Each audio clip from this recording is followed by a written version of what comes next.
Hi. కొంతమంది మనము చాలా పైకి ఎదగటానికి మనకు పేరు రావటానికి ఎంతో కష్టపడతారు. అది మన బంధువులు అయ్యి ఉండొచ్చు, మన ఫ్రెండ్ సర్కిల్ అయ్యి ఉండొచ్చు, బయట వాళ్ళు ఎవరైనా అయ్యి ఉండొచ్చు. అది ఎలా హెల్ప్ చేస్తారు అంటే, ఫర్ ఎగ్జాంపుల్ ఎవరైనా వచ్చి తను ఎలాంటిది అని మీతో అడిగారు అనుకోండి, అప్పుడు వాళ్ళు ఏం చెప్తారు? అన్నీ నెగిటివే. తను అలాంటిది ఇలాంటిది, తను తిరుగుబోతు ఆ బోతు ఈ బోతు అన్ని బూతులు చెప్పేస్తూ ఉంటారు. అలా చెప్పడం వల్ల వాళ్ళు వాళ్ళ కింద ఉన్న గోతిని వాళ్ళే తోడుకుంటూ ఉంటారు. అందులోనే వాళ్ళు పడిపోతారు. వాళ్ళు ఎప్పుడు పైకి ఎదగలేరు. కానీ ఏదైతే చెప్పుంటారు కదా వాళ్ళ మీద, వాళ్ళు పైకి ఎదుగుతూ ఉంటారు.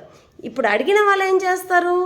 ఓహో, తను అలాంటిదా అని తెలుసుకోవడానికైనా సరే వాళ్ళతో వెళ్తారు, వాళ్ళతో మాట్లాడుతూ ఉంటారు.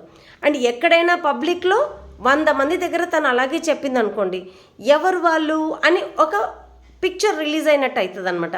ఓహో, తను కదా, తను వాళ్ళ గురించి అలా చెప్పింది, తనెవరు అని.